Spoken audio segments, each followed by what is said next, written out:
Hello everyone, welcome back on my YouTube channel isles with MK. So guys, I hope आज की video आपको बहुत अच्छी लगेगी। अगर अच्छी लगे तो चैनल को सब्सक्राइब और शेयर करना मत भूलना। कमेंट सेक्शन में ज़रूर बताना आप लोगों को वीडियो कैसे लगी। Writing task 2, idea generation problem. So guys, हमने ऑलरेडी 21 टॉपिक्स थे, उनके आइडियाज़ को डिस्कस कर लिया है। सो आज टर्न है लास्ट टॉपिक की। इतने भी लेटेस्ट टॉपिक न्यू ऐड हुए हैं, सभी के आइडियाज़ मैंने आप लोगों के साथ डिस्कस कर दिए हैं। अगर आप वही सेम आइडियाज़ राइटिंग टास्क 2 में लिख दोगे सो आपके पक्का बैंड आ जाएंगे।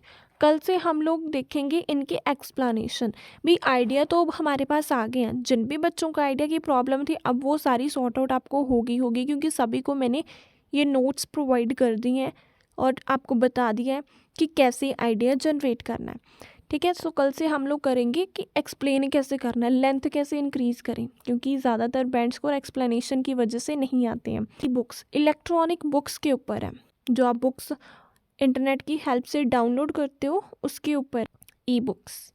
सो देखो, सबसे पहले फ़ायदा देख लेते हैं ई बुक्स का। क्या फ़ायदा होता है? पहला है, they enable you to have immediate access to all the books wherever you are. आप कहीं पर भी कोई भी बुक को पढ़ सकती हैं, कहीं पर भी हो आप लोग।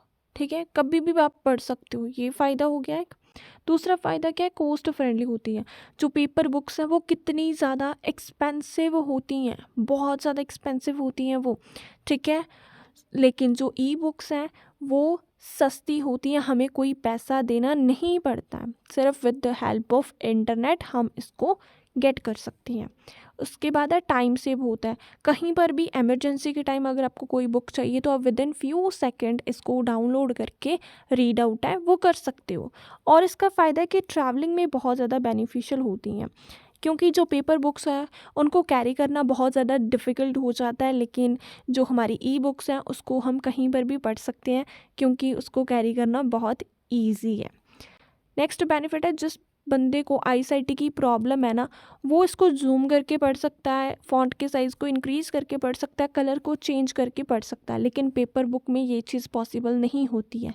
ठीक है, तो जिसको आईसाइट की प्रॉब्लम है वो ई बुक्स को पढ़ सकता है जूम करके, तो उसके लिए बेनिफिशियल होगा। उसके बाद है, people living in the areas with no book shop are no longer deprived of books. जिस एरिया में बुक शॉप नहीं है, ठीक है, वहाँ के बच्चे भी ई बुक से पढ़ सकते हैं। सो ये फ़ायदा हो गया। ठीक है, अब हम बात करते हैं इसके नुकसान की भी। ई बुक्स का क्या क्या नुकसान है, अब इसके डिसएडवांटेजेस बात करते हैं। सबसे पहले तो आई साइट की प्रॉब्लम आएगी, ऑब्वियसली बात है। अगर सारा दिन हम मोबाइल से पढ़ेंगे तो हमारा क्या होगा, आई साइट वीक होगी हमारी। ठीक है, तो ये एक इसकी डिसएडवांटेज होगी। दूसरा क्या है, internet issue. Some time download करने में इंटरनेट इशू हमें फेस करना पड़ता है, जिसकी वजह से हम काफ़ी ज़्यादा डिले फेस करते हैं। क्या है, इलेक्ट्रॉनिक बुक से डिस्ट्रक्शंस बहुत ज़्यादा होते हैं, क्योंकि हम फ़ोन से रीड आउट करते हैं। तो क्या है, सोशल मीडिया ऐप से काफ़ी ज़्यादा नोटिफिकेशन आती है, जिससे क्या है, डिस्ट्रैक्शन बहुत ज़्यादा होती है। नेक्स्ट पॉइंट है कि हम कंसंट्रेट नहीं कर सकते, इसमें कंसंट्रेशन करना बहुत ज़्यादा डिफ़िकल्ट हो जाता है। किसमें? ई बुक्स में। चौथी प्रॉब्लम है, भी बैटरी जल्दी डाउन हो जाती है, तो हम कॉन्टीन्यूसली रीड आउट है वो नहीं कर सकते हैं। सो ये इसकी पॉजिटिव साइड और नेगेटिव साइड है।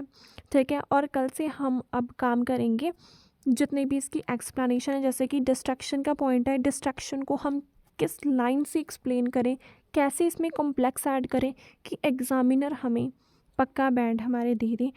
सो मेक श्योर भी जितने टॉपिक हैं 22 डेज़ के अंदर अंदर सारे टॉपिक्स की एक्सप्लेनेशन आपको विद लाइन्स है वो मिल जाएगी। आपका एग्ज़ाम है फर्स्ट अटैम्प्ट में क्लियर है वो हो जाएगा। ठीक है, अब मैं आप लोगों को इसके रिगार्डिंग कोई क्वेश्चंस बताती हूँ। ई बुक्स के रिगार्डिंग आप देखना 100% यही सारे आइडियाज़ हैं जो उसमें यूज़ होंगे। ठीक है।